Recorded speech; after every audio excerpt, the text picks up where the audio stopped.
श्री राम दोस्तों, आज मैं हाजिर हूं आपके सामने परिपोषण का पार्ट 3 को लेकर। इसके पिछले वाले वीडियो में हमने पढ़ा था परिपोषण ऑफ टाइम और आज हम पढ़ने वाले हैं परिपोषण ऑफ मूवमेंट और डायरेक्शन। मैं भगवत सिंह आप सबका स्वागत करता हूं मास्टर चैनल पर, जहां पर हम पढ़ रहे हैं इंग्लिश बेसिक से एडवांस लेवल तक के लिए। एक क्लास से कक्षा 6 से 12 तक के विद्यार्थियों के लिए तथा कंपटीशन की एग्जाम की तैयारी करने वाले भाइयों के लिए उपयोगी सिद्ध होगी। यदि आप चैनल पर नए हैं तो चैनल को सब्सक्राइब करें, बेल आइकन को दबा दें जिससे इस वीडियो सीरीज के प्रत्येक वीडियो आपको सही समय पर मिल सके। तो चलते हैं आज हमारे स्लाइड पर। तो पहली स्लाइड है हमारी कि परिपोषण ऑफ मूवमेंट और डायरेक्शन होता क्या है। तो चलो पढ़ते हैं।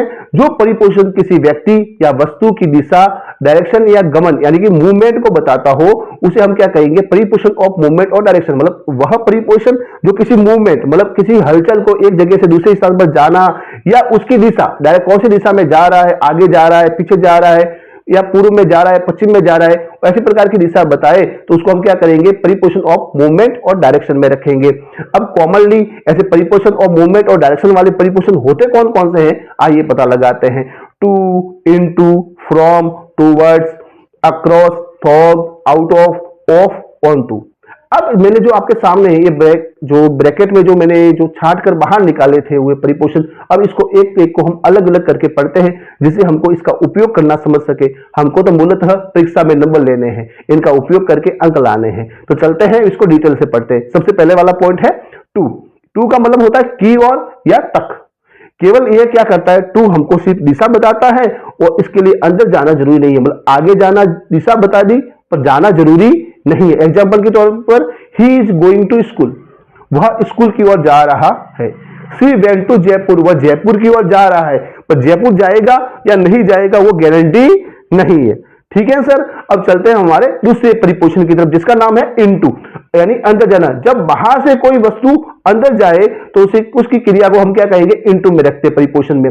जैसे कोई लड़का नदी के किनारे खड़ा है, किसी चट्टान पर खड़ा है और वो क्या कर रहा है, नदी में कूद रहा है, तो हम क्या जंप इनटू रिवर कहेंगे। मतलब पहले जमीन पर था, अब वो किसमें गया, नदी में गया। हमारे यहाँ पे मैंने उदाहरण ले रखा है, the boy jumped into river.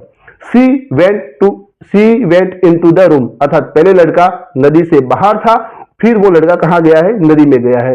वहीं पर एक लड़की है जो पहले कमरे से बाहर थी और वो लड़की अब कहां पर जा रही है, बाहर से अंदर की ओर गति कर रही है। ठीक है। चलते हैं हमारे तीसरे परिपोषण का जिसका नाम है फ्रॉम। फ्रॉम का मतलब होता है से, शुरुआत का स्थान बताता है। मतलब ये चीज कहां से शुरू हुई है। आपने देखा होगा हम फोन पे जाकर या किसी भी ट्रेवल वहां पे जाते हैं कि फ्रॉम से मतलब आपको इस जगह से किस जगह तक पहुंचना है, तो सबसे पहले लिखा होता है फ्रॉम और आगे लिखा होता है टू। तो मतलब किस स्थान से, जहां जिस स्थान से शुरुआत होती है उसके लिए हम क्या करते हैं, फ्रॉम का उपयोग करते हैं।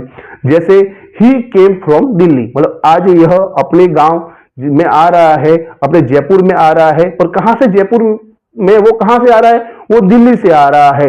तो उसका रवाना होने का स्थान कौन सा है, दिल्ली।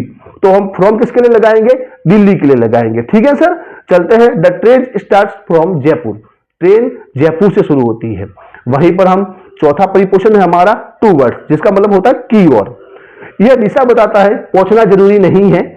यह जैसे एग्जाम्पल के तौर पे यह दिशा बताएगा पर पहुंचना जरूरी नहीं है। जैसे है the he walk towards the door, वह दरवाजे की ओर जा रहा है।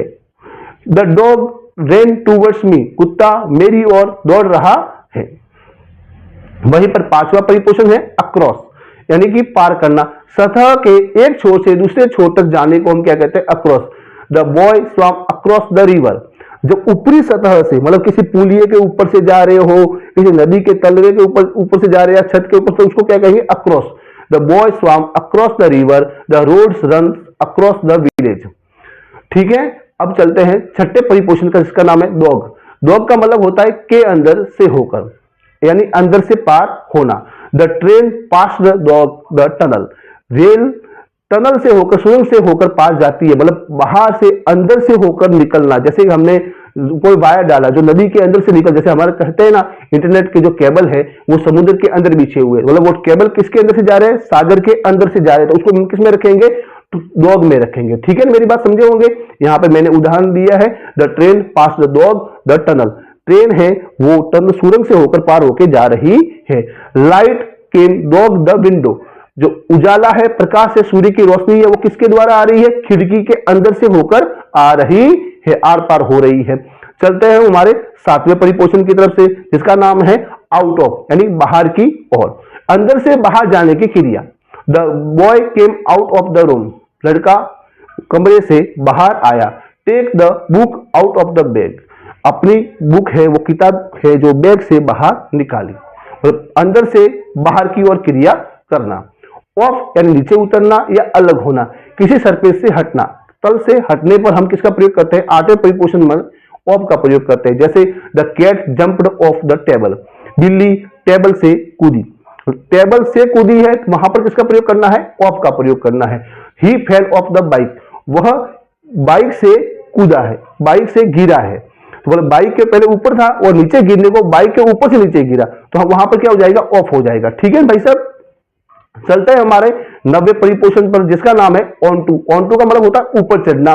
मूवमेंट प्लस सरफेस, सरफेस पर क्या होना चाहिए? मूवमेंट होना चाहिए। समझ गए होंगे मेरी बात। The cat jumped onto the table, the boy climbed onto the roof. आज के परिपोषण यहीं तक, अगला परिपोषण में पढ़ाऊंगा नेक्स्ट स्लाइड में। तब तक के लिए जय श्री राम, शुभ रात्रि।